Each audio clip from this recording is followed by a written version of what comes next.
Hello, I'm Alex Mansfield, the host of Manny Talks Shooting, and welcome to another episode. This is the shooting podcast where I talk to individuals all across the shooting industry. We'll talk competition, self-defense, concealed carry. If you like this content, check out our YouTube channel, Manny Talks Shooting. And without further ado, let's get to this episode. Welcome, everybody. Welcome back to the Manny Talks Shooting podcast, the shooting podcast where I talk to people on the internet because I can, and it's on the internet, so who cares? But anyway, let's get to the title sponsor of the podcast, Go Fast Don't Suck. Go Fast Don't Suck has awesome products like dry fire targets, match banners, this awesome hat that I wear to cover up my receding hairline because no one wants to see my receding hairline. But anyway, go check out gofastdon'tsuck.net. Tell them Manny sent you. Move on with your day. But without further ado, let's actually get to the real reason why we're on the podcast today. We're going to talk to Mr. Matt Little, or Graybeard Actual. Hey, Matt, how are you doing today, sir? Good. Thanks for having me on. Thank you for coming on. It's kind of interesting because we know enough people in our own little circuits of the world. So it kind of worked out, right?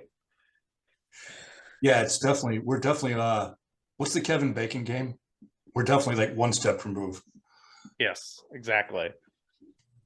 But, it's kind of interesting, you know so many people, and then, we never actually have met, but maybe at some point. Maybe when you come back to Chicago next. Maybe I'll get down there. I said I'll be there in March at McHenry. You should come on up. Yeah, that means I have to drive to Chicago. It's okay though. It'll probably be worth it. But yeah, guys. So for any of you who don't know, or you live under a rock, Matt Little is an awesome guy. Shoots competitively. Is a firearms trainer. So we're gonna learn more about him today. But so Matt, for the people who really live under a really big freaking rock, who are you, and how'd you get into the shooting spectrum? Okay, that's a bit of a story, but I think it actually is kind of relevant. So basically I joined the Army at 18, right? And wound up going to selection in the 90s for Special Forces. At the time, nothing was going on in SF because Mogadishu had just happened. So everybody was pretty much benched, right? Doing training missions, but not much else. So I decided to stay in the National Guard in what's called 20th SF Group, which is a Special Forces unit in the Guard, and become a Chicago cop. I'm not from Chicago. I just looked around and picked the biggest, like most crime-ridden city I could find and went there. So I spent 21 years as a cop in Chicago and spent 27 years in the Army between active duty and National Guard.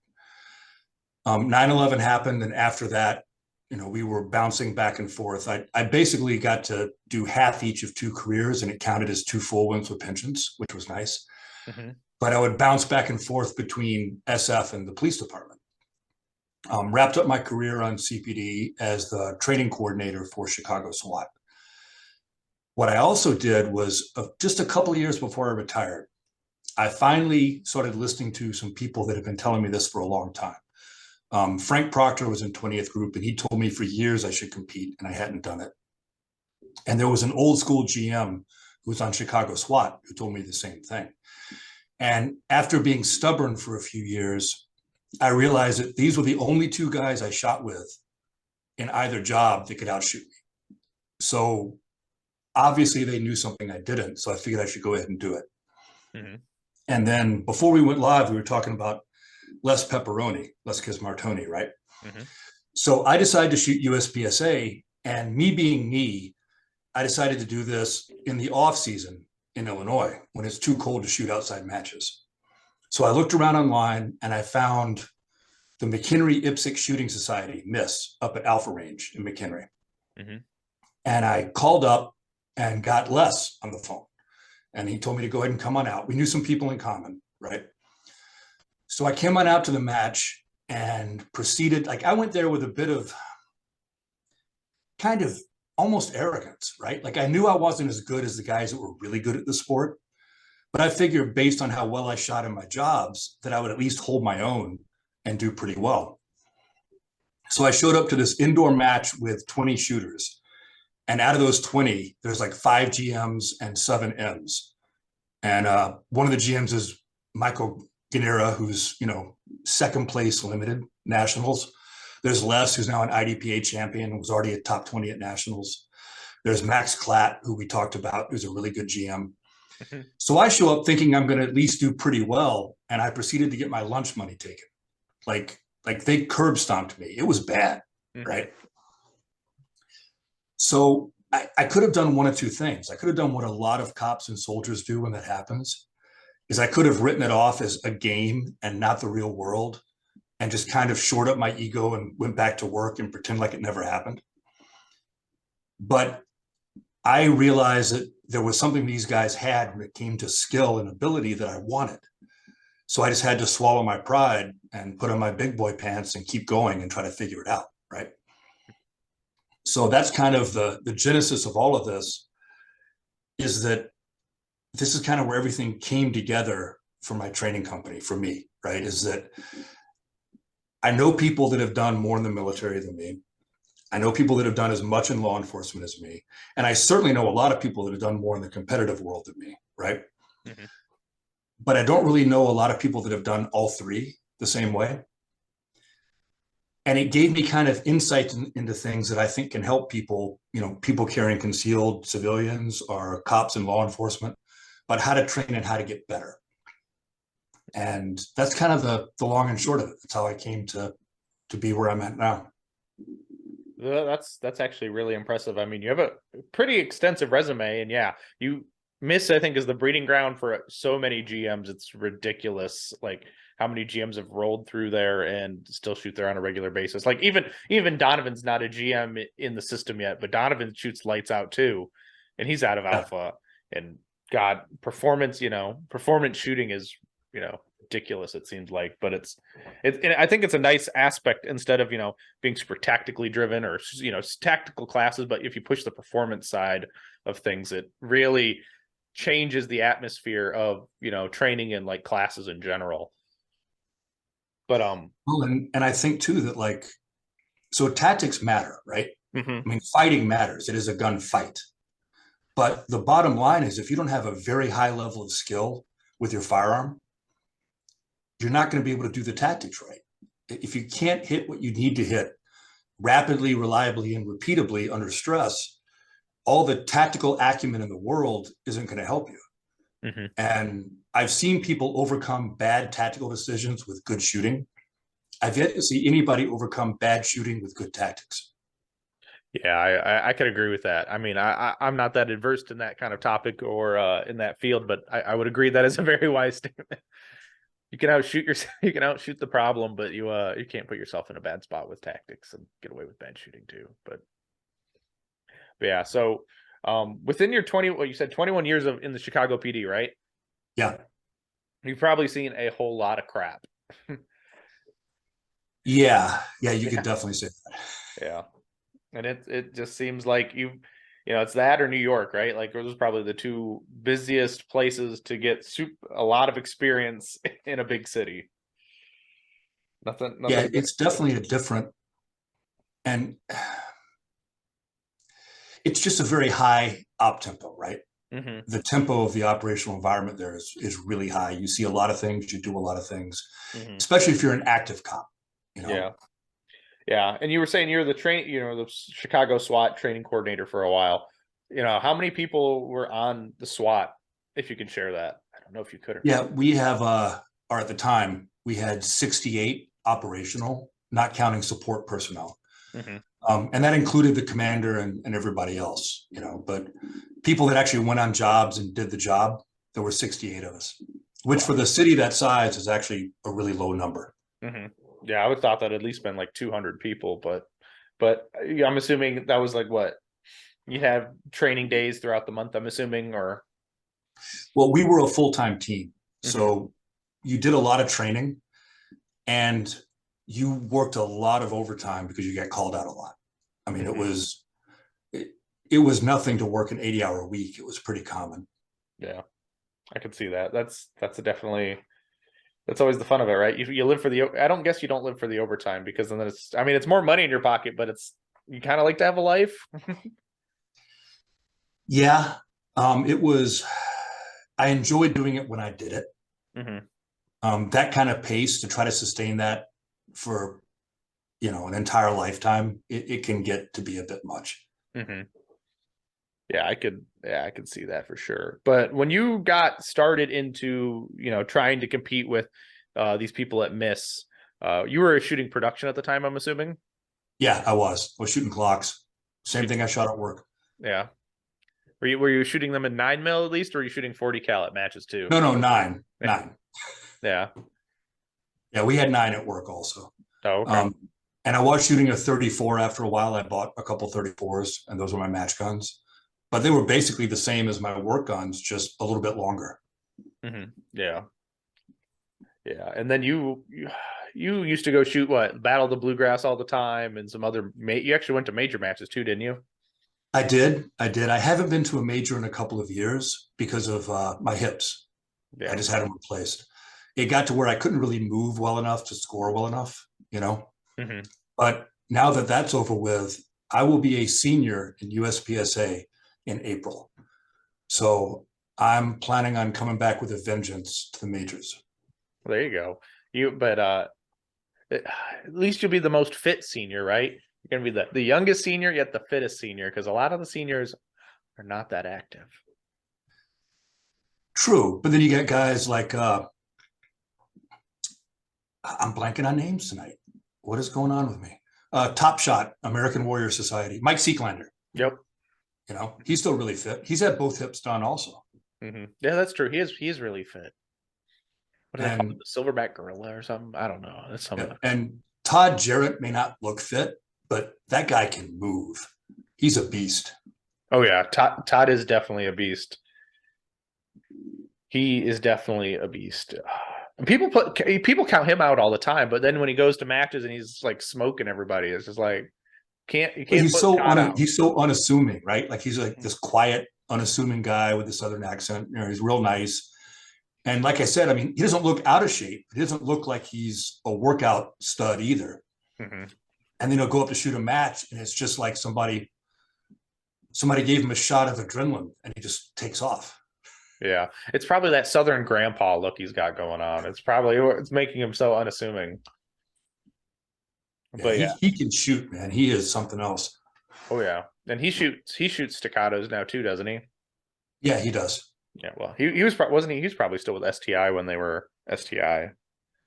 Oh, the name changed so many years ago. But yeah, you're not shooting Glocks anymore, though, are you? No. My favorite quote about Glocks came from my buddy Frank Proctor.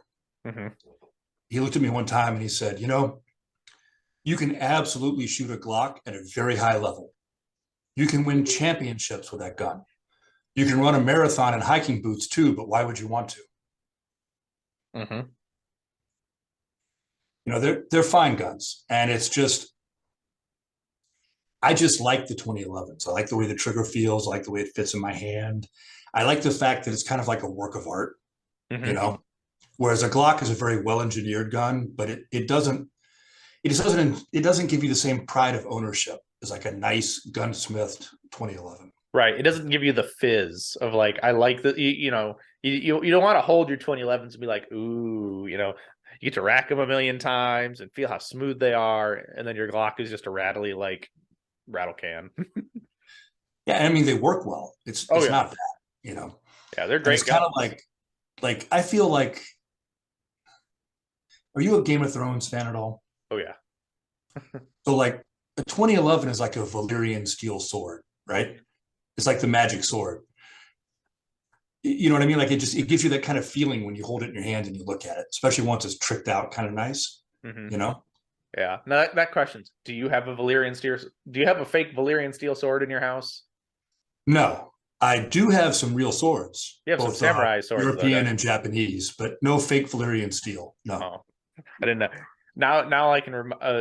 You ever watch The Big Bang Theory? Yeah. So it just reminds me of Sheldon and Leonard's apartment where they've got the claw. Wow, I'm blanking on that sword's name, but anyway, they've got it behind the door.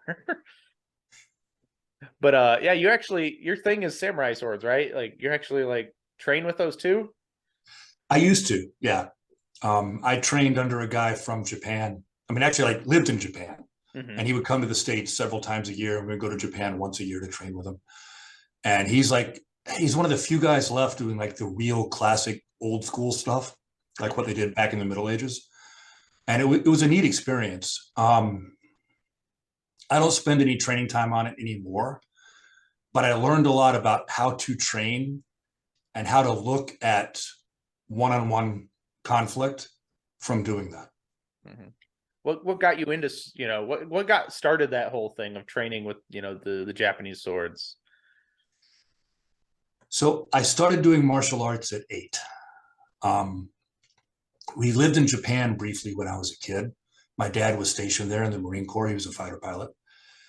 And I saw a demo, right, of guys doing karate. And I was too young at the time, but after we got back to the States, I started.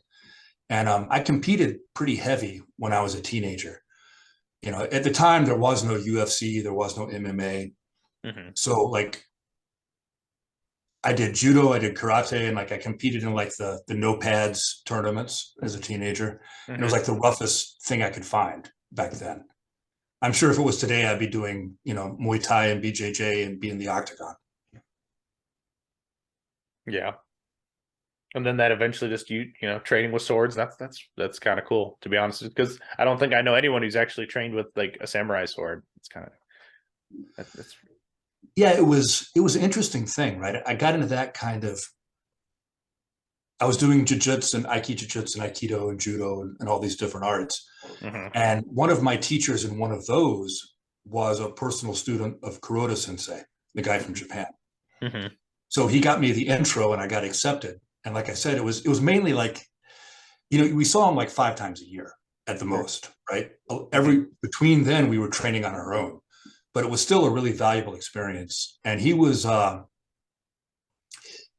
pretty amazing. Like he could do things with a sword that kind of would make you feel like the way you feel when you watch J.J. Rakaza or Eric Graffel or Christian Seiler with a pistol. Mm-hmm.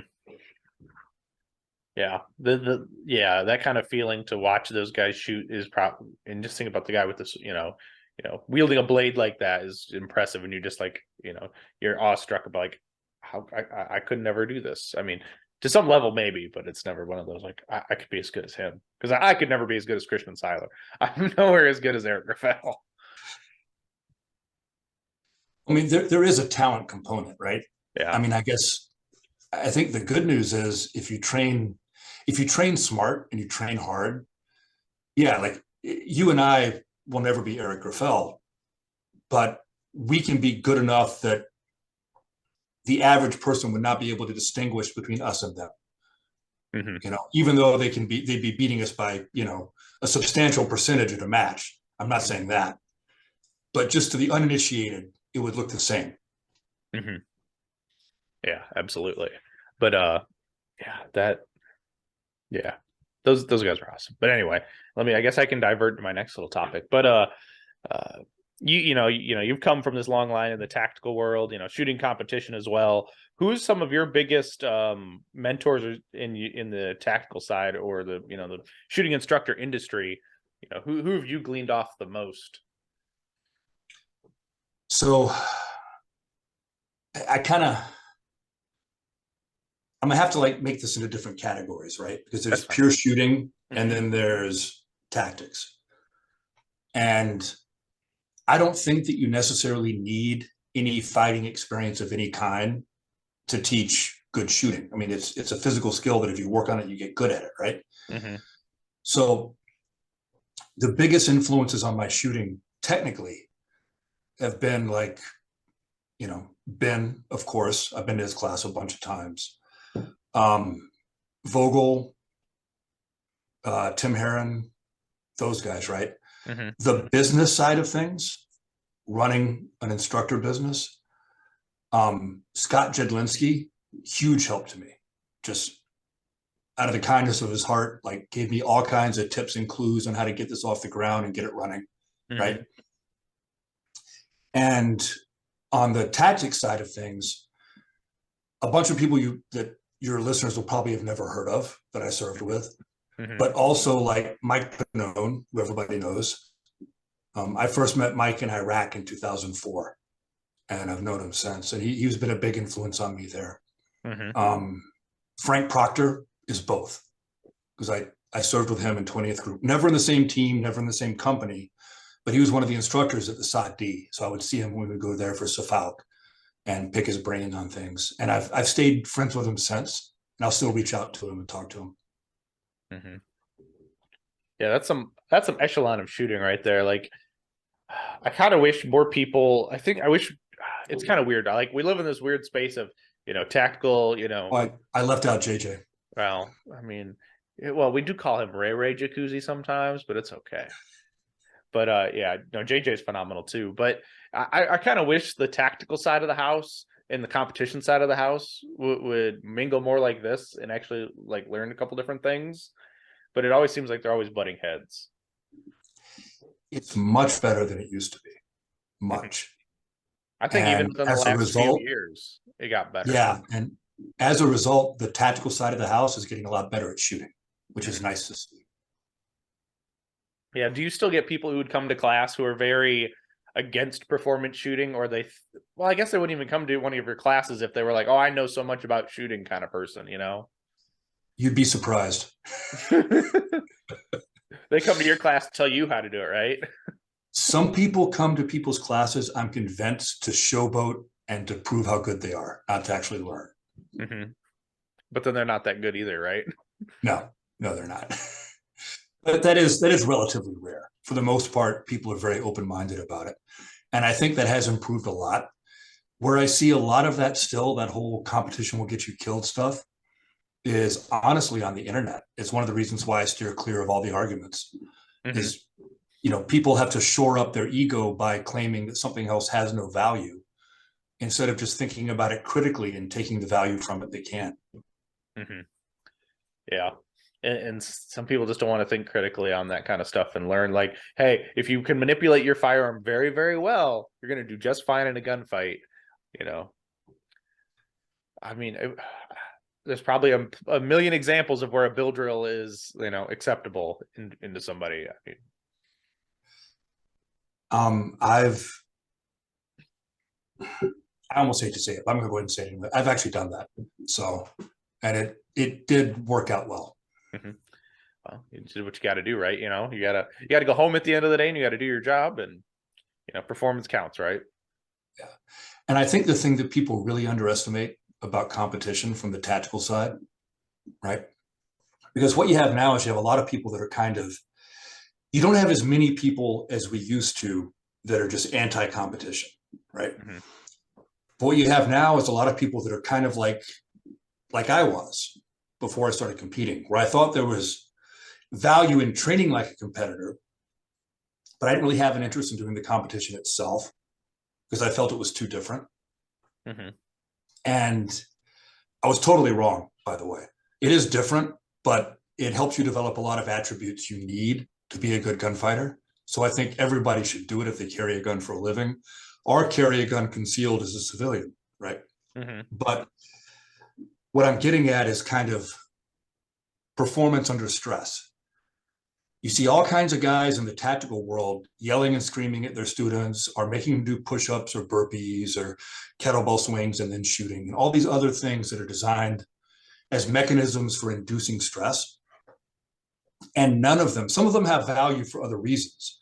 Like it's good to know how you will shoot when you're physically smoked, right? Because you might have to fight somebody and then be in a gunfight. Or if you're a SWAT guy, you might have to breach a door and be winded and then get in a gunfight at the breach point. An SF guy may have a 12-mile hike as fast as he can before assaulting an objective.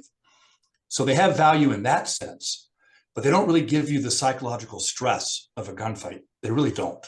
Mm-hmm. And the only thing that I've found that is more stressful to me that involves shooting than a gunfight is a USPSA match. Mm-hmm.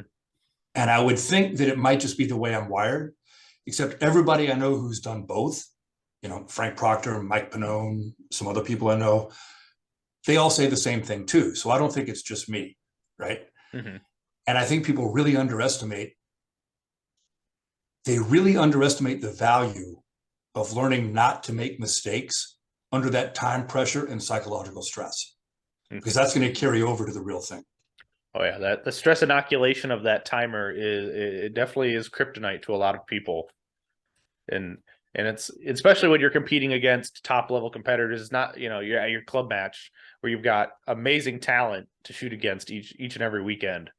and you're just like, well, we're going at it again. You know, you might not be in a physical altercation, but you're definitely in an altercation for the top of the bracket.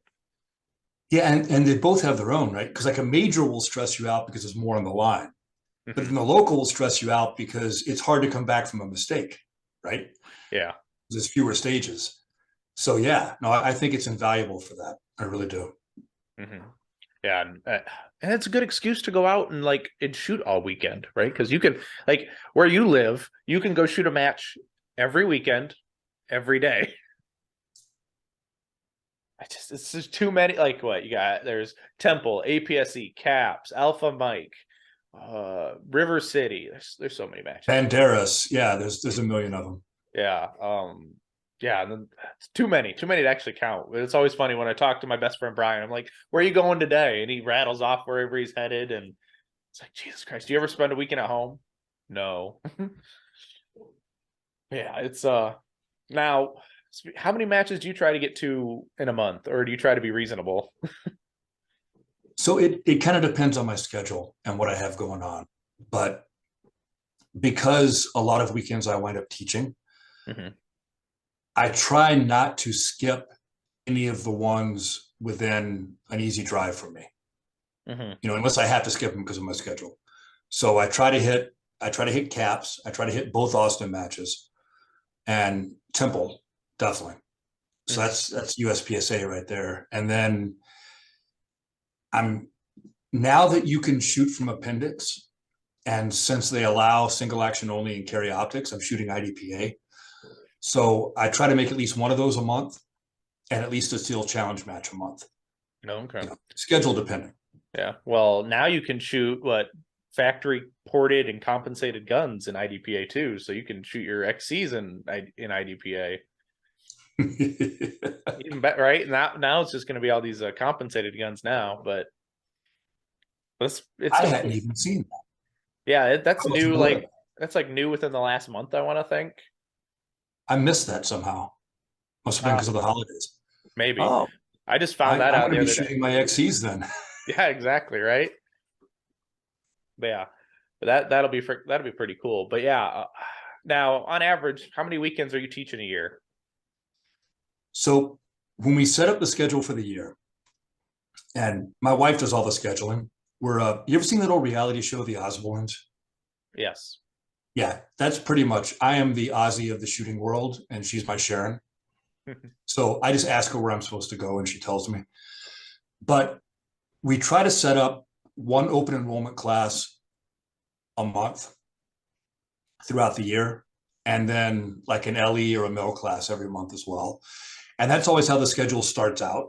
Mm-hmm. And then as the year progresses, people start asking to fit other stuff in. So it always winds up being more than that.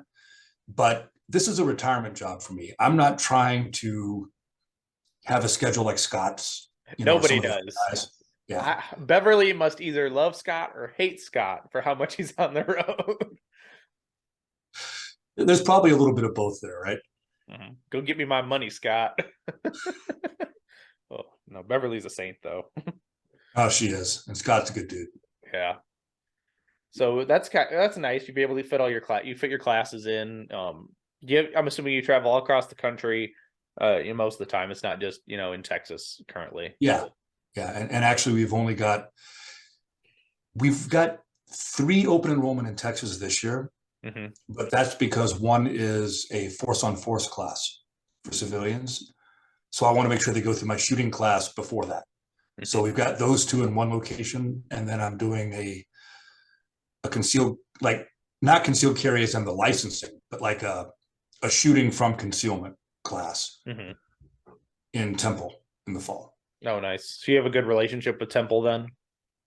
I do. That's where we practice at. Mm-hmm. Yeah, that's got to be beneficial. That can't be far from you then. No, it's about 30 minutes. We're actually north of the city. So yeah, you got to drive around crazy old Austin. Ugh. Well, now, do you feel bad? Now, I'm assuming you fly a lot more, but have you ever had to drive across Texas yet? I have.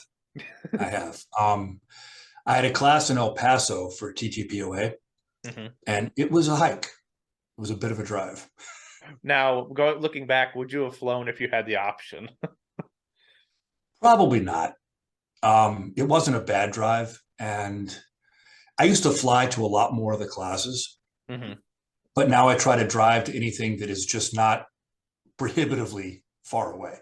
Right. Like I go to Oregon every year and teach at Gabe's Range, Hmm. and I'm not going to drive there. It would just take too long. Right. But like we'll drive to Illinois, we'll drive to Colorado. Um, I've driven to Georgia. It's not that bad. Hmm. That's not too bad, especially when you have extra crap you got to take. You can't all fit it in two checked bags, and there's It gets always more stuff. expensive with the extra baggage fees. Yeah, that's why you got to fly Southwest. You at least get two bags. But let me guess, you're a Delta person. Yeah, but then you don't get an assigned seat. Oh yeah. See that? Yeah, I guess that's the only. Or problem. actually, you don't even get a flight if it's snowing. Oh, that's true too. Yeah, that is true. Now, which classes are which class do you try to get out there first? Or is it more of a when somebody reaches out to you, they kind of pick which class they want you to teach? Yeah, I'll usually ask them what they'd like to have. If they don't have any idea, I kind of default to my pistol class, Mm-hmm. like the flagship class. But a lot of times they'll have an idea as to what they want. And sometimes they'll ask me to teach something that I just don't really feel like teaching. I get requests for things. Like I kind of have a rule on this, right? Like there's a lot of things that I've done professionally and I've been trained in, but I didn't do a deep dive to try to master. Like a good example would be first aid. I've done live tissue training, I've done TCCC, I've done all the stuff an SF guy does. Mm-hmm. But I wasn't the medic on our team, and I don't think I'm an expert. So I don't want to teach that. You know what I mean? Mm-hmm. Actually, I probably will be coming out with a class under my company banner, and my medic from Afghanistan, from my team, will be teaching it because he is an expert and I'm not. Right. Right. And that's just Same smart thing too. with. No, go ahead. No, that's smart too, because that's why we have experts in all these different fields and topics, right? That's why everyone has an MOS, right? Like that's Yeah. your job. Like that's not my job. That's your job. Yeah, and me being cross-trained on it doesn't make me an expert. Mm-hmm. You means you can patch up the guy who's supposed to patch you up. Yeah, exactly. Yeah. Just to keep him alive so he can patch me up, not for any other reason.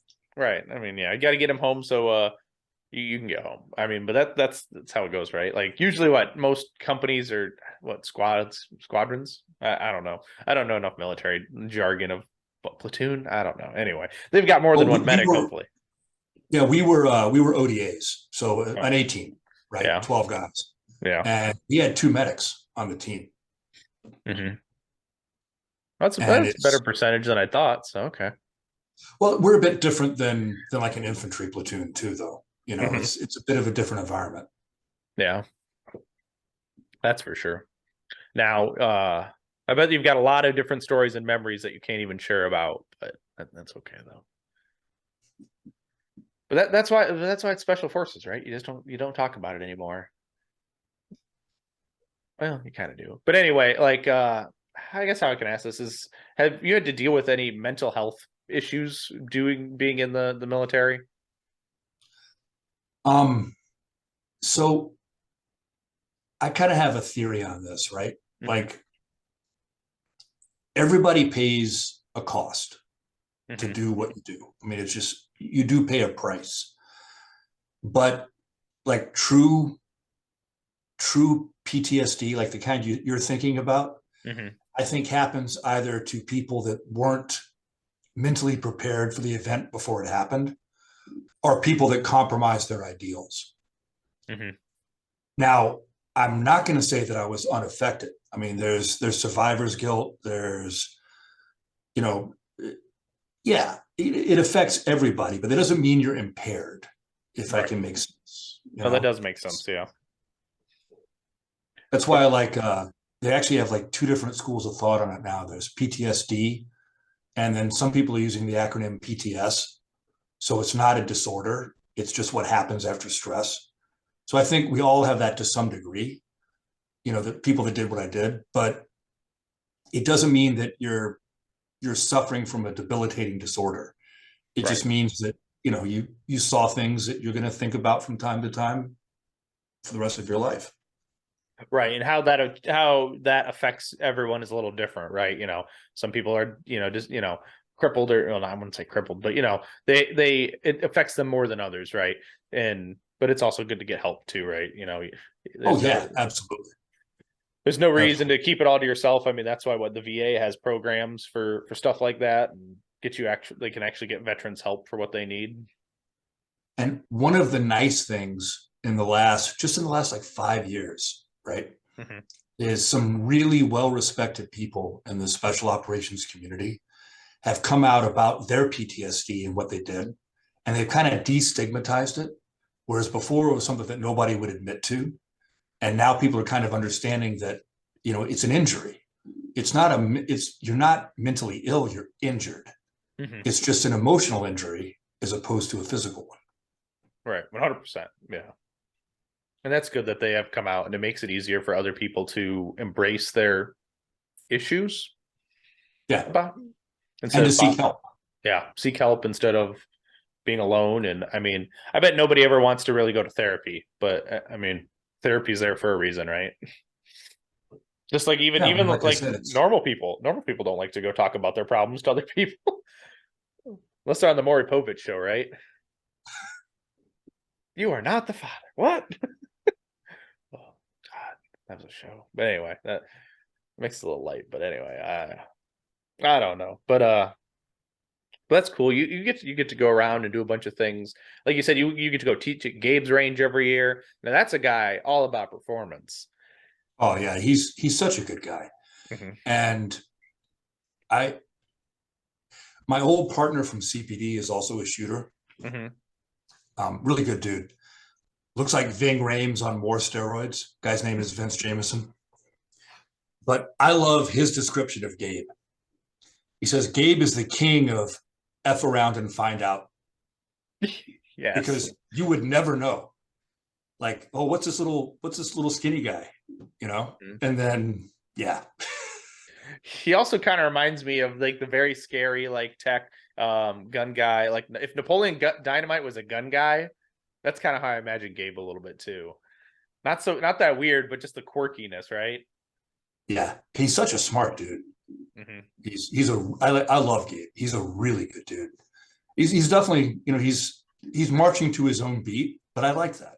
Mm-hmm. Yeah, we can't all be tacta bros, or we got to be all a little different, because then there's nothing that, if you're not different, there's nothing that distincts you from your product from someone else's product. And that's why people go to different instructors, because of they click with that person, right? It's like Tim Herron. Tim Herron attracts everybody because he's Tim. But it's because everyone is taller than Tim. I think that's a requirement to take Tim's classes. You must be taller than Tim. No, we had somebody shorter than Tim in the last class I did with him. This is an anomaly, and pictures or it didn't happen. I'll have to dig out the class photo and send it to you. Yeah, no, I love Tim. He got me kind of into the shooting sport. Which it's always Tim has a little spot in here, because he doesn't beat me up too bad either. He teaches such a good class. Like, mm-hmm. He really does. It's the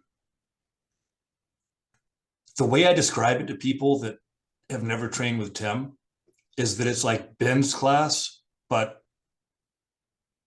he's nicer. Yeah, but you don't go to Ben's class for niceness, though. No. You go to Ben's class to get yelled at and say, "You suck, do better." Yeah. You go to Ben's class for brutally ruthless honesty. Yes, you do. But now I lost what I was going to say about Tim. But anyway, well, and I remember this now, dude. I told Tim when I took a class 1 year, and I'm like, you charge too less. You need to charge more, because we spent, I think, 12 hours each day on the range shooting, and I'm like, bro, you got to get more money out of this. Like, you are losing money per hour you are out here, because he won't stop. If people still have questions, he's going to go and go and go. Yeah, no, he teaches a really good class. I highly recommend it to everybody. Yeah, and you're having him come back in 23, aren't you? Yes. Yep. And actually, we're going to do one with him and AJ. one of their joint classes. Oh, the train to mastery one. Yeah, that's going to be good. Mm-hmm. I'm so glad that AJ is actually going to get back into the shop though this year, so he's able to work on guns and he's going to teach. I am too, because I'm about to send him a few more guns to work on. So yeah. No, speaking of that, like I think yesterday or the day before you posted you got your XC back. yeah, one of them. Yeah. I need to know, what do you think of the Chile grip? Well, I've only shot it once. I went out and shot it today, as a matter of fact. Mm-hmm. I like it. I really like it. I like, and this is not the same grip as the one he put on my open gun. They're both Chiles, but this one is not the most aggressive texture. You mean like I don't think it's going to tear up my clothes. Yeah, it's not that aggressive. No, but it's aggressive enough that like when my hand went to it on the draw, like it was steady. It was stable on there. There was no shifting around inside my hands. Yeah, which was nice. No need for pro grip, even in Texas. No. Nope. Yeah, which is funny enough. Matt's a cool dude. Like he's only like an hour from me, so it's quite nice to be able to go to the shop and buy what you need, and be like, "All right, thanks, Matt. Time to go." But yeah, Matt makes good products. I really enjoy Matt's products. Yeah, I'm going to put them on the grips are going on my other XC, my other open gun, without a doubt. Mm-hmm. And your open gun is what, an old STI open? Yeah, it's a DVCO. Oof, the retro gun that you can't even get. Well, that's why you got to have AJ. That's why AJ works on them, right? Exactly. Because Staccato won't work on them because no warranty. Yeah, my wife actually got the last one that was a factory production DVCO. Mm-hmm. She's got two of those now, doesn't she? Yeah, she does.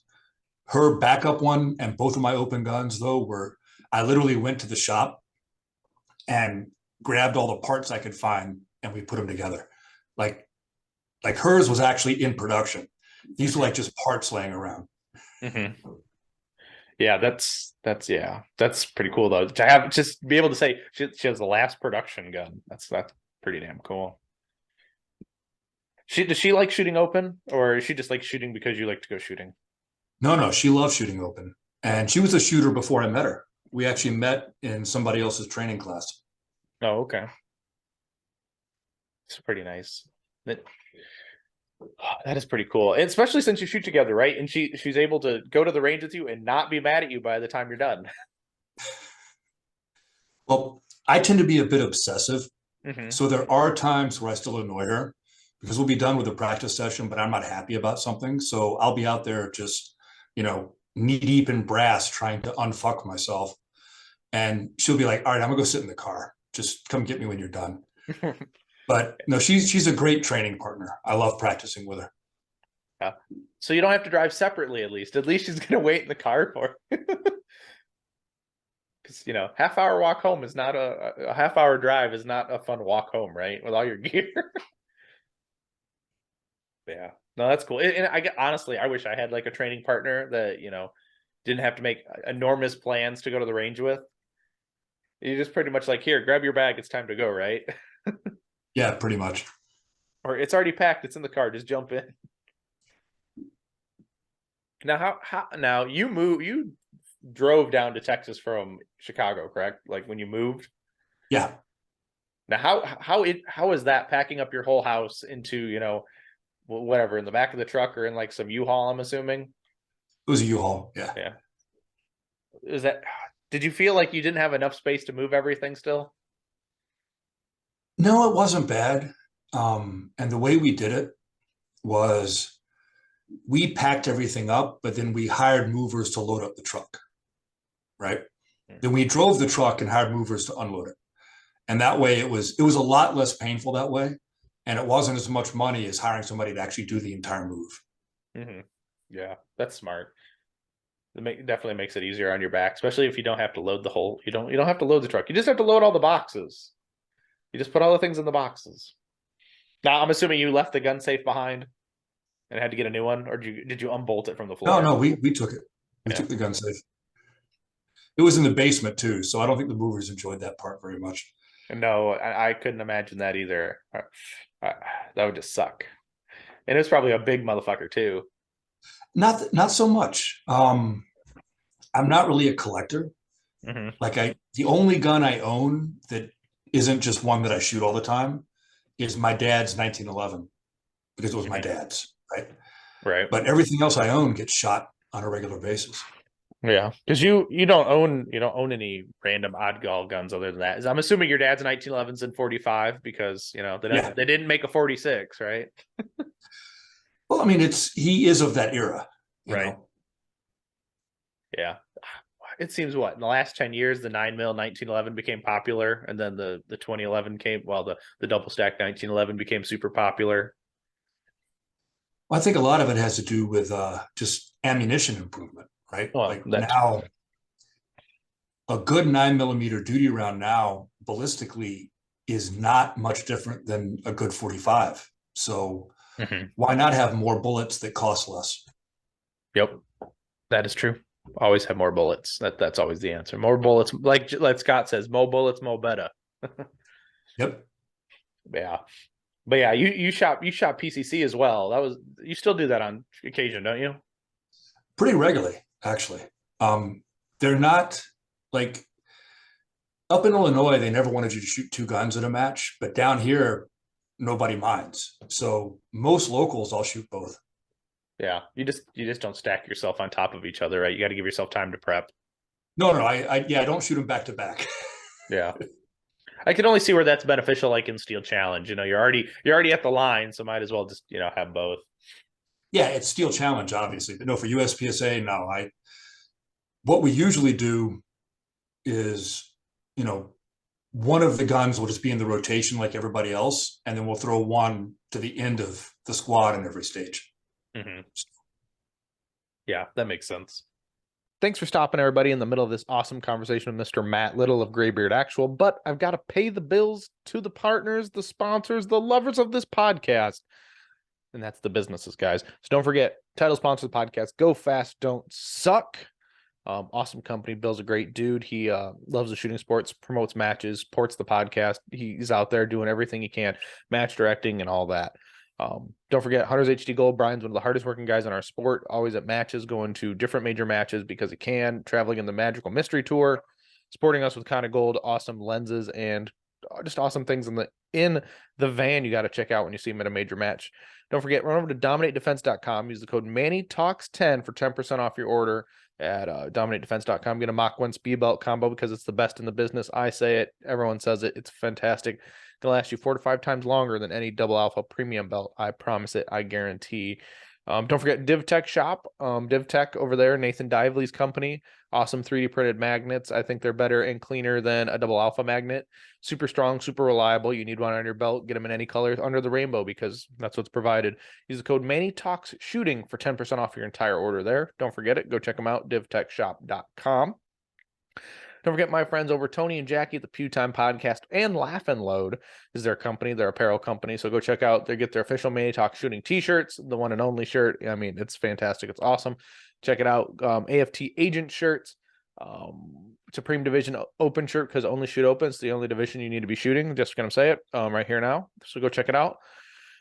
Also, don't forget you need to run over to rangepanda.com. Go check out Eric Steiner, Gianni Giordano's company. Fantastic. They do custom laser foam, custom lasering on tumblers that for you, pistol stands that are fantastic. I've got one and I love it. It's one of the first iterations of them. So go check them out. They're freaking fantastic.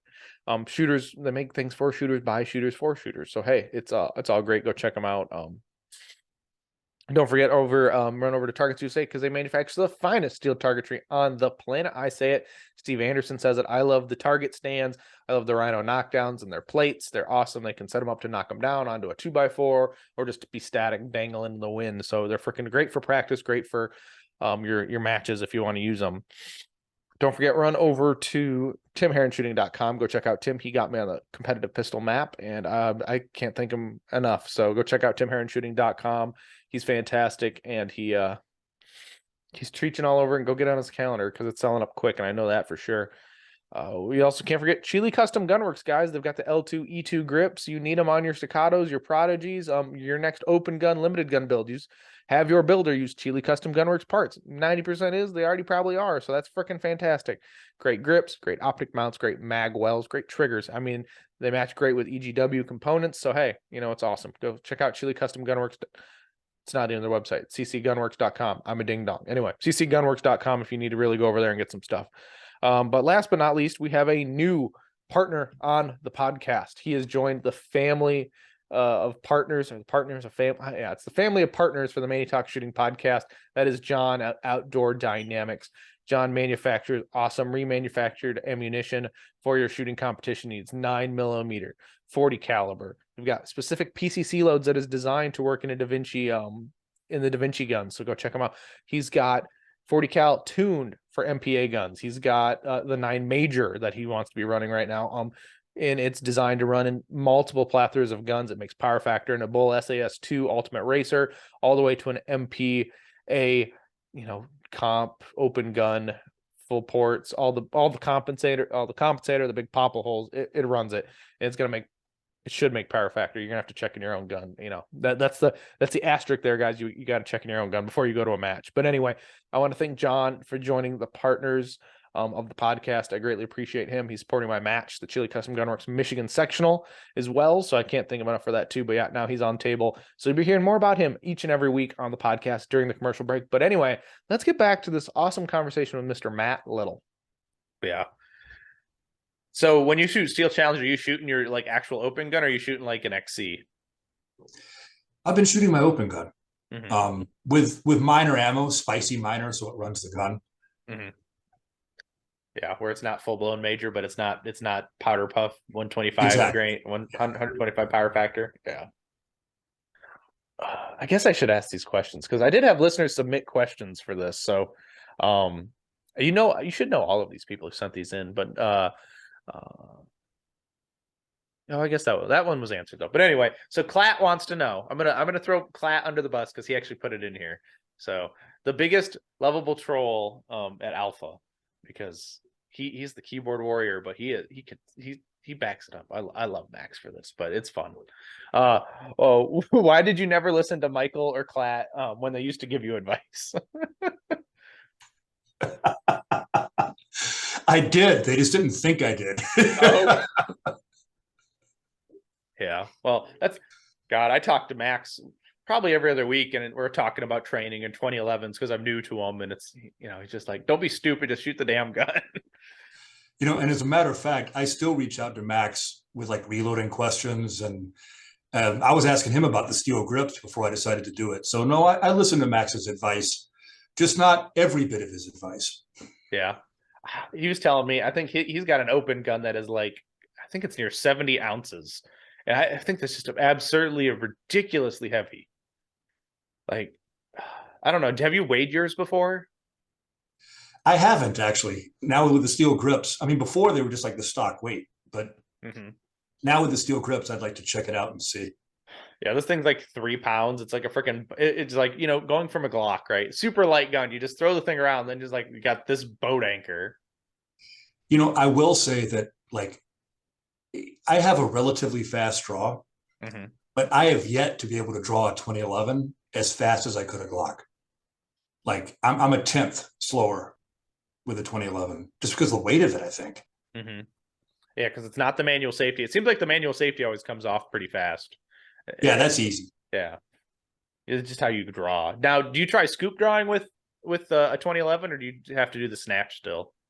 I still do the snatch. I have yet to do a scoop draw, although I have to admit that, we were talking about this before you were recording about Isaac's scoop draw. Watching him makes me want to learn it because that's just insane how fast he is. Yeah, it's so crazy how fast. Well, and that's because they're able to practice and they dedicate. There is some appreciable skill of having a really wicked fast scoop draw. I mean, but it's those stages, right, where even at Carry Optics Nationals last year, he won a Bill Drill side match and walked away with $3+ grand for being. Well, to put it into into reference for the listeners, right? Mhm. His bill drill with a pistol was as fast as most GMs can do a bill drill with a PCC. Yeah, because it was at 138 or 144 Yeah. or something like that. It was insane. Yeah. And he had like a point, like even JJ is like, how do you draw this fast? Like, it's crazy. But that is he's wicked good. And I'm hoping he's on the top of the leaderboards, this year for Carry Optics Nationals. I'll be surprised though if they add limited. Be interesting if they added limited optics to Carry Optics at Nationals, and we'll see how many people switch divisions.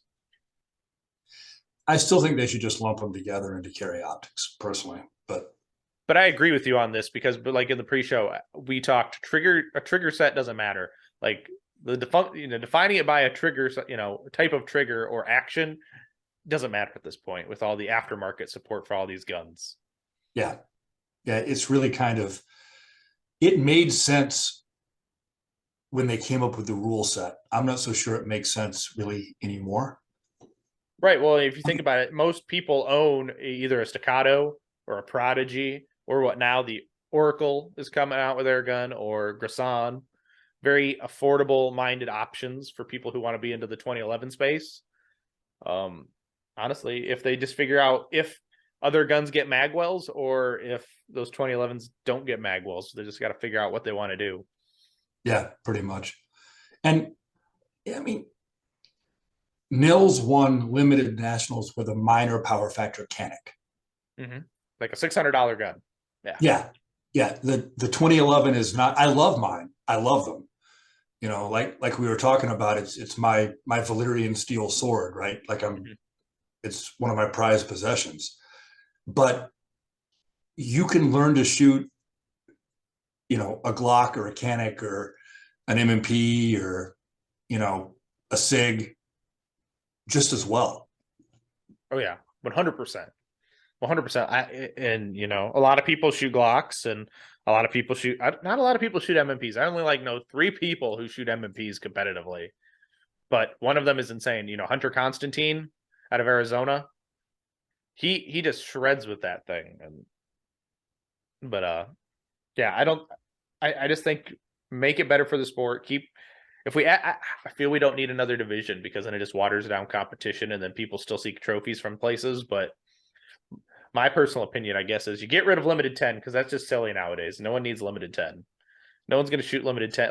Because if you think about it, nationals, there's limited production, single stack, and L10. No one's going to shoot L10 unless they're seeking a trophy. So you just get rid of it. That's just me though, and then just add 2011s to single action only to Carry Optics.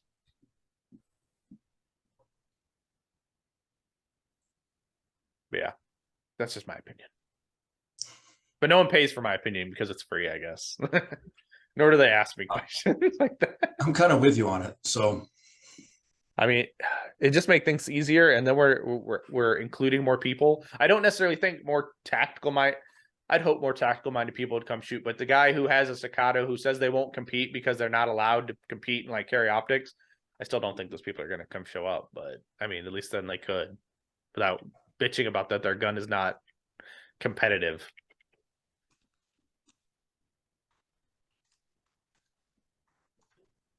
what other questions do we have? Oh, that is a great question. What is your next goal in practical shooting? I want to do well at majors as a senior.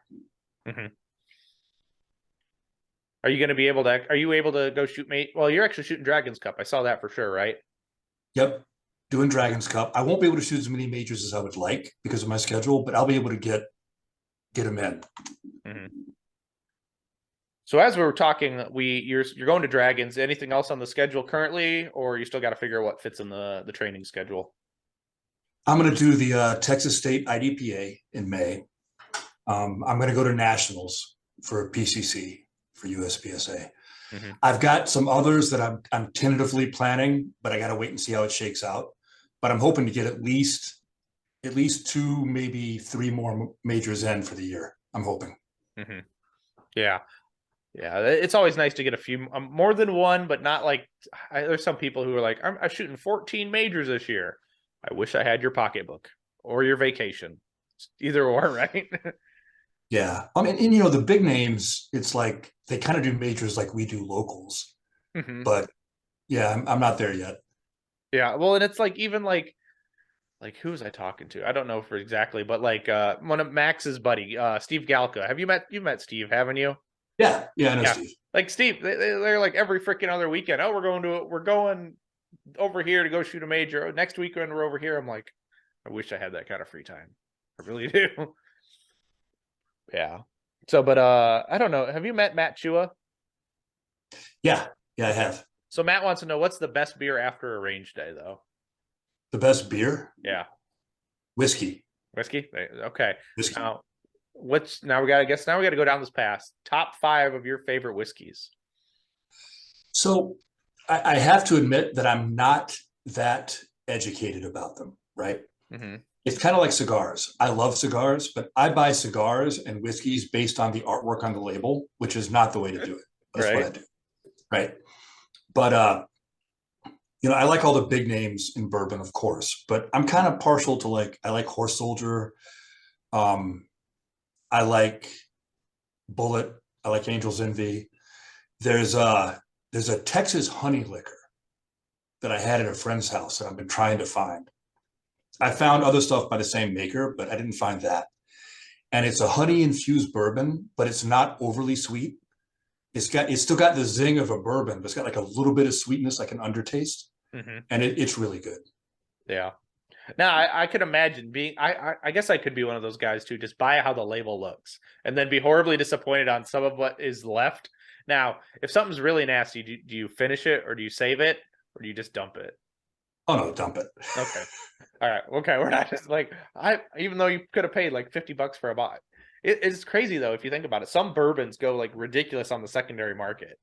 It's like, why would you pay so much for bourbon? But I mean, there's some pretty good bourbons out there. There is some good bourbon out there. Mm-hmm. I will say I am a little particular to Bullet. Like I like Bullet 10-year. I think that's like my go-to if I'm gonna buy something to kind of drink neat, and not break the bank. It's like Bullet 10-year. Yeah, Bullet's good. It is good. I blame Aaron Cowan for also me. Like I love when he does his bourbon/whiskey review at the end of each year. I get a kick out of watching those. And see, I'm not a serious enough drinker to put that much intellectual effort into it. Right. But and the nice thing is, it's like, okay, it's not bad. So you can go find it at the liquor store. At least know that you're not wasting all of your money.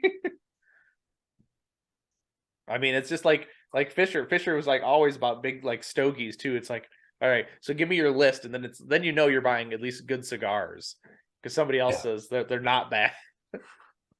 And I'm such a barbarian. Like I like Drew Estates. Like a serious cigar person will turn their nose up and curse me out, but I just like them. I think they taste good. Yeah, I mean, since I've gotten into USPSA and even like, staffing major matches, is that all the people who staff major matches, one, love smoking stogies and they love drinking bourbon afterwards.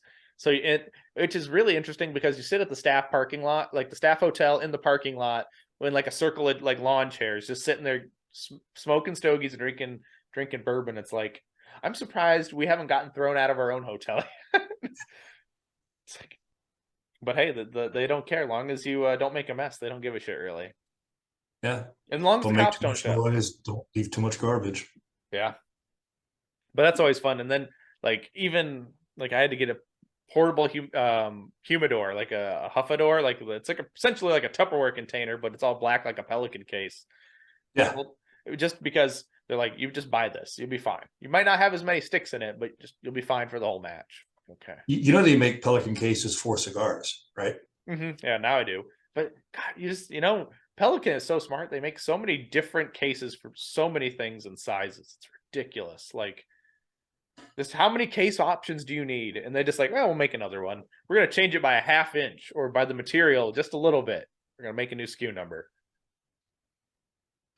I actually had the TSA in Chicago break a full-size Pelican case. Just by throwing it around? Yeah. Yeah. And I bet it was full of guns. Guns, night vision, armor. Yeah. Oof. That's no bueno. No, I was very upset. Did you pick up the TSA agent and throw them overboard? No, it wouldn't have helped. Yeah. Well, now you were going to a class, I'm assuming, or was this back when you Yeah, had coming back from one. And to be fair, it actually wasn't TSA because it was coming back. It was the baggage handlers. So I really shouldn't have, cast aspersions upon TSA. They get enough of that already. Yeah. Well, you fly with guns a lot. Now, do you have any tips for people flying with, on airplanes with firearms? It's usually not an issue. The number one tip I would give is to build rapport with the counter agent if possible, right off the bat. Mm-hmm. Just be friendly and be nice. And usually that goes a long way. Not always, but usually it goes a long way. Yeah. Especially, they already they probably don't see it. They might see some guns depending on where you fly out of. Maybe, flying out of Austin, there's got to be plenty of guns flying out of Austin. Yeah. So that's not an issue, but maybe like you go to a smaller airport, you never know. They're like, what? I've never had to do this. And then, or of course it's the check-in desk person's first day is always the fun ones, right? Like, oh, got to go through this all over again. Yeah. And I would steer clear of JFK in New York. Yeah, you don't take you just don't take possession of your guns. Because I've known a couple people who have had connecting flights in New York, and then it's like that's bad juju right there, because they don't have the permits in New York. Ones Kim had a rough time one time. Yep, that's exactly who I'm thinking about too. Yeah, that's no bueno.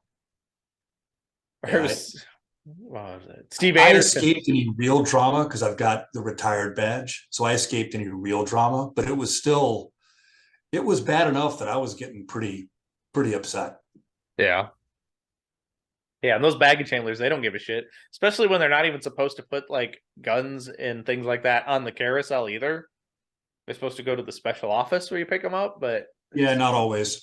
They're supposed to, but it doesn't always happen. And then you just see like it was funny. I think I watched an Instagram story after SHOT Show. All the fucking Pelican cases going on the carousel. It's like, all of those have guns. But it was crazy enough is that the baggage handlers don't care what they're throwing around. It's a bag to them. And not that there's a big investment. Worse than that, right? So when I was still living in Chicago, I was having guns shipped to my house all the time, right? Mm-hmm. And they're supposed to get a signature for that. I live in Chicago, mm-hmm. and I came home and there was a box full of like 20 2011s sitting on my front porch. Now, I was in a better neighborhood, but it's still Chicago. Yeah. Yeah, that's not okay. No, that's not okay. And then how do you explain that when those get stolen, right? Like someone scoops it off your porch, or you're out of your building or whatever. It's like, oof, no, thank you. I'm not explaining that to the manufacturer. No, thank you. Yeah. I mean, it seems like, ordering primers, like they're supposed to get a signature when they do that too. But it's always a pain in the ass. Every time I order primers, they come on a Sunday. And I'm like, how do I know when I'm going to be home? Like, you guys suck. Or it's like the one time you go out to go like run a quick errand is when the person's going to ring on your doorbell and drop them off. I never have good luck with packages though. Now, I'm assuming since you shoot major, you're reloading on your own. Actually, no. I've got my press. I've got a Mark 7 and a 1050, but I'm sponsored by Stand One Armory here in Texas, and it's really good reman ammo. So that's what I'm using. Oh, nice. Have they made spicy ammo, or you still got to make your spicy ammo? No, they've got the full range. We've got spicy minor for practice and for steel. We've got major for the open gun.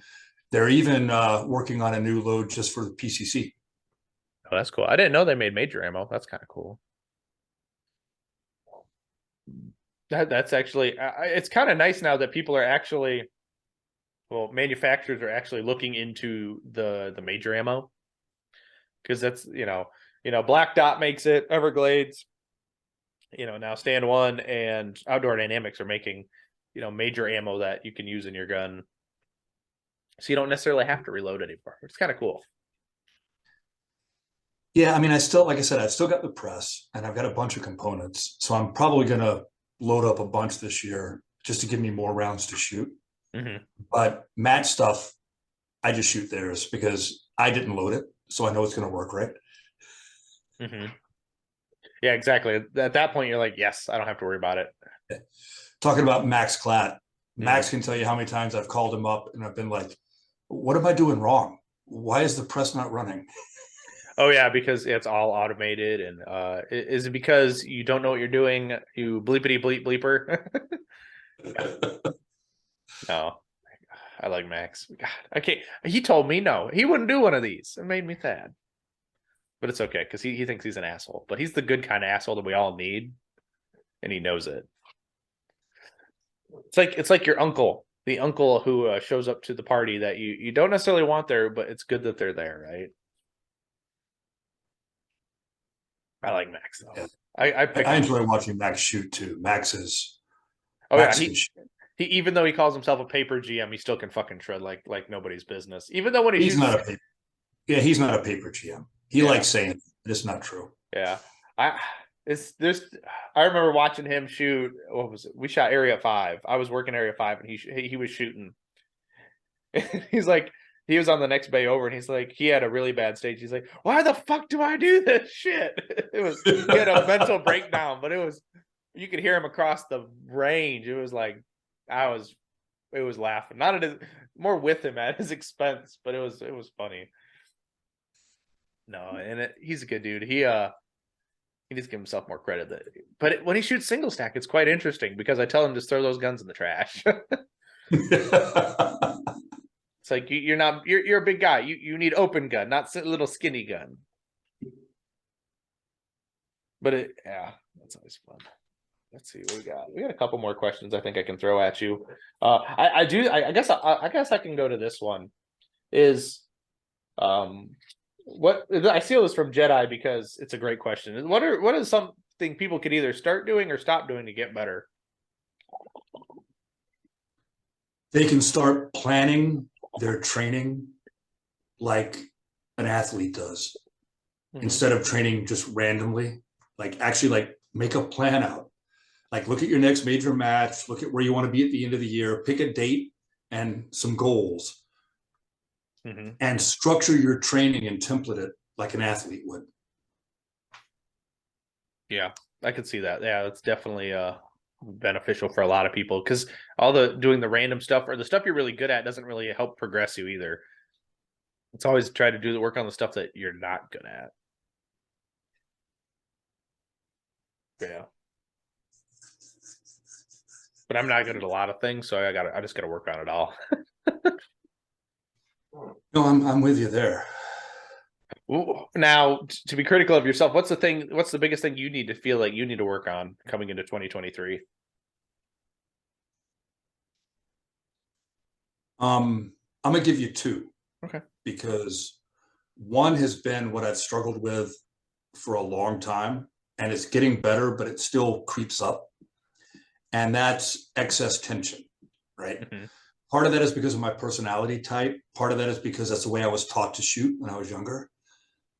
But it's so counterproductive to shooting fast and accurately, And whenever I whenever the outcome really starts to matter to me, I have to really guard against getting too tense and try to stay relaxed, right? So that's one of them. The other one, and that's the one that I need to work on, that's like a failing of mine, right?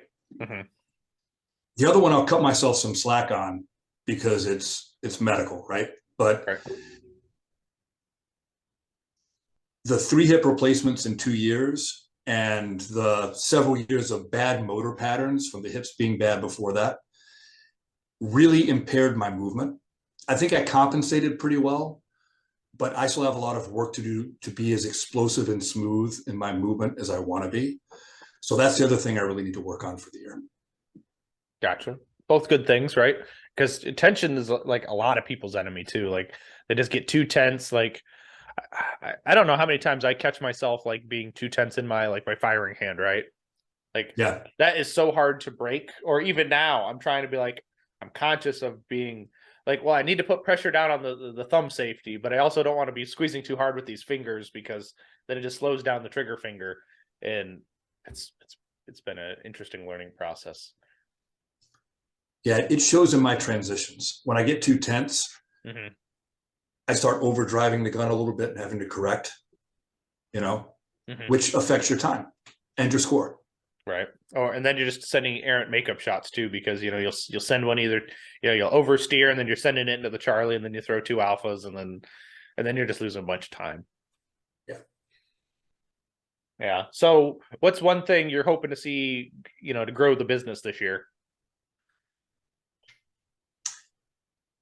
I'm pretty happy with the business overall. Like I said, I don't want a lot of classes. I already have pretty much as many as I want. Obviously, I hope that they all fill to capacity, right? They're all sold out, I hope. Mm-hmm. But the main thing that I'm really excited about for this year is the book. Yes. Seeing how that goes. It's doing well so far, and I kind of want to see how that shakes out throughout the rest of the year. Yeah. Speaking of your book, I mean, some people might not know that you just released a book that is probably, everyone says it's thick. From all the comments I see, this is a thick book. What is it, like 200 pages? No, 439. Holy crap. Oh, say at least you're smart. You got yourself a hardcover copy. Yeah. Because then you can throw it at yourself. Just don't drop it on your foot because that would hurt. The question is, did you sign your own copy? I signed it to my wife. Oh, there you go. So it's her copy then. Yes. It's not mine, it's hers. Yeah. Well, remember, everything that is yours is now hers, right? But yeah. So what made you want to write the book?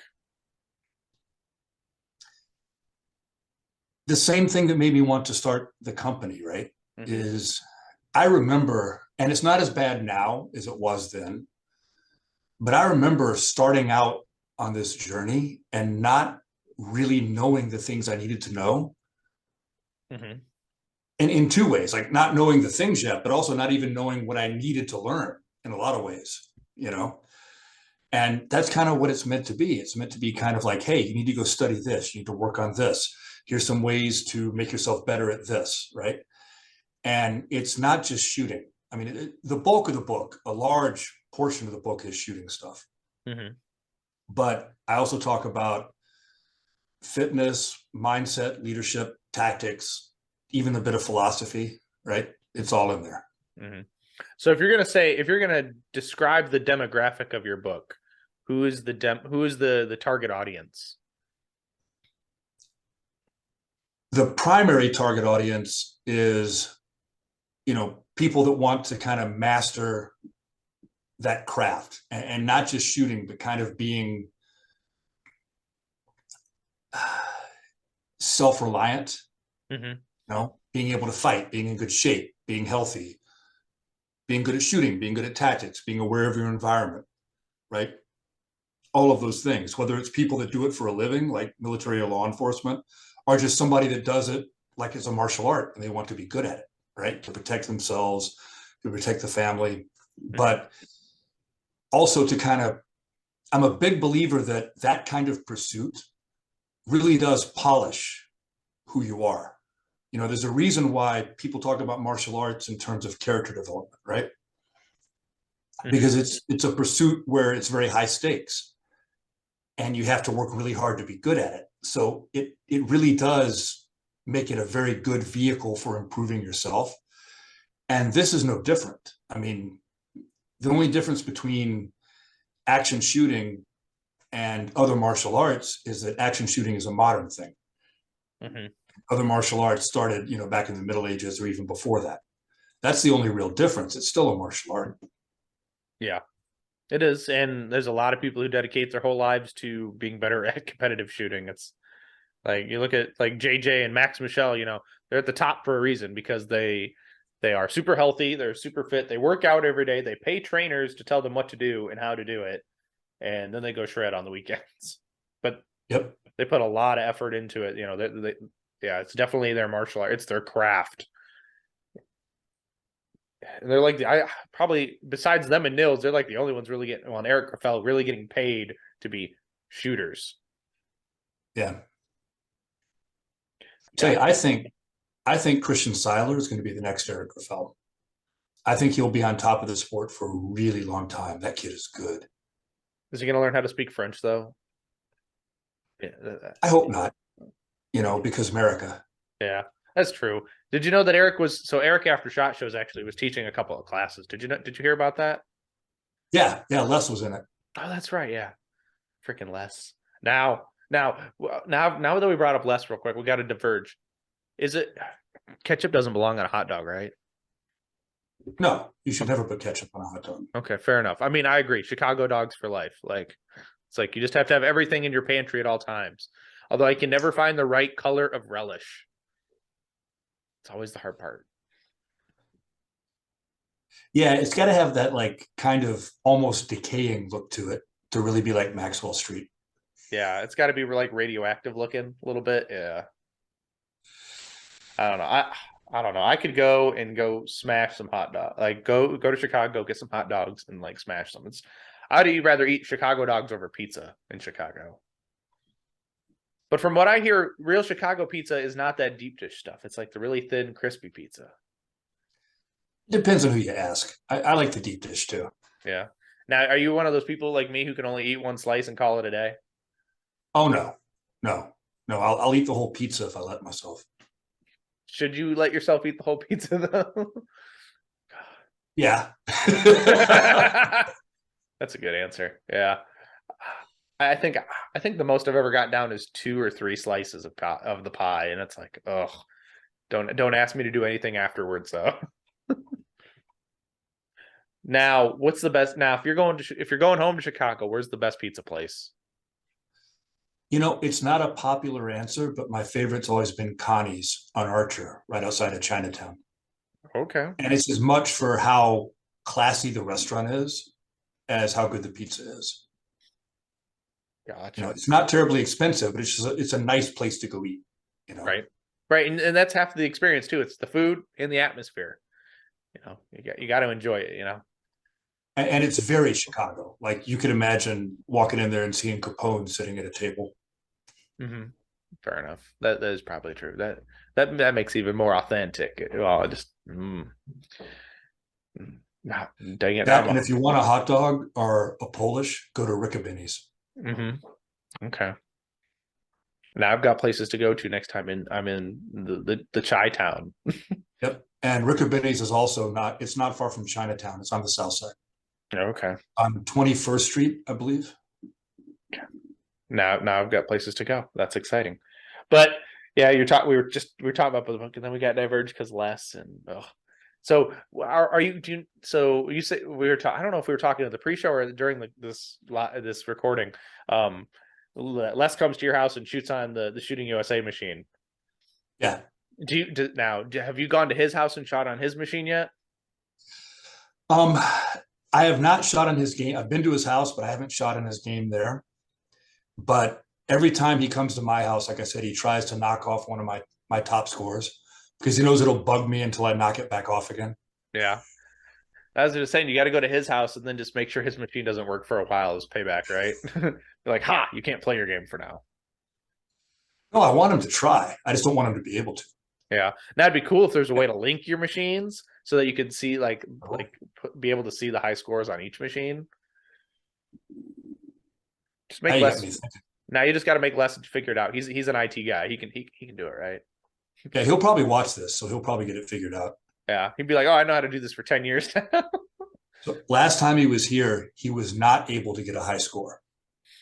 That's good. And I have to admit, it felt like in all the old kung fu movies when the student surpasses the teacher. Mm-hmm. That's how it felt. That's pretty awesome right there.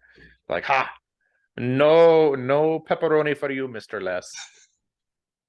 But yeah, that's awesome. And it's awesome because that's why we enjoy this community too. It's like you meet good people and then we just become lifelong friends. Yeah, no, absolutely. So yes, the book's like we were talking a little bit ago. The book's out now. Everyone can go buy it. What, on Amazon? Amazon, Barnes and Noble. It's on iTunes also as an ebook, as well as Kindle on Amazon. Mm-hmm. Amazon's got paperback and hardcover, and so does Barnes and Noble.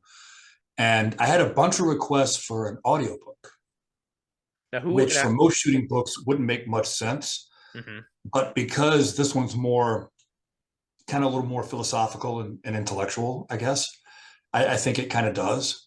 So since so many people have asked me for it, the guy who's narrating it for me is about halfway through right now. So within a month or so, I'm hoping to have that out as well. Mm-hmm. Now, if you could, would you have Morgan Freeman narrate your book? Oh yeah, absolutely. Okay, would that be God is reading my book? Him, or actually the one I would really love to have is James Earl Jones. Oh, there you go. Yes, got a freaking Darth Vader. Yes. I was thinking more of Thulsa Doom. Oh, there you go. That'll work too. The Riddle of Steel. Yes, exactly. But I guess we talked a little bit about it earlier in the show, but who are some sponsors or partnerships you've got that you need to share some love with? So, well, we talked about this a lot, but obviously AJ Zito, who's doing all the gunsmithing for me, who's a really good dude and an amazing shooter as well. Stand One Armory is doing all my ammo, and they do a great job too. I mean, guys, check them out. It's great prices on. It's reman, but it's as good as factory. Their QC is phenomenal. Lone Star Armory does my rifles. They're here in Dallas, Fort Worth, and they specialize in precision gas guns for sniper work, but they also do regular carbines. But what you get from that is you get a carbine that is as good as a sniper rifle, basically, just a shorter barrel. And the PCC I've got from them is the only PCC I've ever had that has never had a malfunction that wasn't ammo caused. Because you know how finicky a 9mm AR is. Most of them, you have a hard time keeping them running. And that gun just runs like a Rolex. It runs like a Swiss watch. It's amazing. Vulcan Machine Works for Cerakote stuff. They do a great job, obviously. And then I've got just a bunch of friends in the industry, like, Scott and the other instructors and those guys. So, and I'm not one of the red flags for instructors, in my opinion, is when they don't want people to train with anybody but them. And I'm the other way around. I think people should train with as many good instructors as they can and get as much knowledge as they can. So all of those guys for sure as well. 100%, yeah, and it's nice because they come around, and then some people even love to do the circuit, right? Like they'll take a Scott class, they'll take a Tim Herron class, they'll take a Graybeard actual class, and then they kind of keep rotating around, and then they keep gaining more knowledge. It's kind of awesome that way. Yeah, I had a conversation with a guy I know who's a firearms instructor, and a lot of people will have heard of him, so I'm not going to say who he is. And he was all upset because of well, that guy is teaching my student. I'm like, dude, this isn't 1500s Japan. They didn't sign a blood oath to train with only you, right? That's not how this works. Yeah, it's not that way anymore. And now there are some people who are like, they will only train with one person, but that's their choice, right? They're vastly absolutely missing out. Yeah. What else? I guess now we're to the point of the show. Where can they find you if they want to get a hold of you? They want to host a class or whatnot. Where's the best way to get a hold of you? So the website is graybeardactual.com, and I bought both URLs. So whether you spell it GREY or GRAY, it'll take you there. Training calendars up there. I've got a bunch of videos on different drills, things like that. I've got a blog on there. There's a bunch of instruction, like informative content on there as well. I'm on Instagram as Graybeard_actual, and the same thing on Twitter. Now that Twitter's free speech, I figured I'd go ahead and hop on there too. And I'm Graybeard Actual on Facebook. And if they want to host a class, if they email my wife, Angela, at info@graybeardactual.com, which is in the contact form for the website too.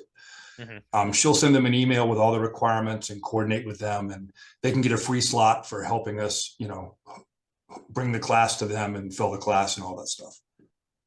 That's pretty awesome. Yeah, guys. So make sure you hit up Matt and you one buy his book, because it's 400 pages of of information you need, obviously, because it's more than a coffee table book, guys. You can actually learn things out of it. It's not like a Larry Vickers 1911 book, y'all. So go buy Matt's book. Oh my Lord, it's literally on my page. The Way is in Training. I had to remember the name because I botch names terribly on things like this. But yes, go buy Matt's book. Go check it out. If you got more questions, if you have any questions for Matt, you can either send them to him or me, and I can reach out to him and get some answers for you. But Matt, brother, thank you for coming on. This has been a hoot. I mean, it's been like a little round robin of chit chat, but I've learned some things. Hopefully, the listeners have learned some things too. So, Well, thanks for having me on. I've enjoyed the conversation. well, thank you, brother, and it's been fun. And we're gonna have to do this again at some point. We'll have to do a wrap up at some point and have another one. Oh yeah, definitely. Yeah. But thank you, and to the listeners, till next time, get out and do the things, and I will see you on the next one.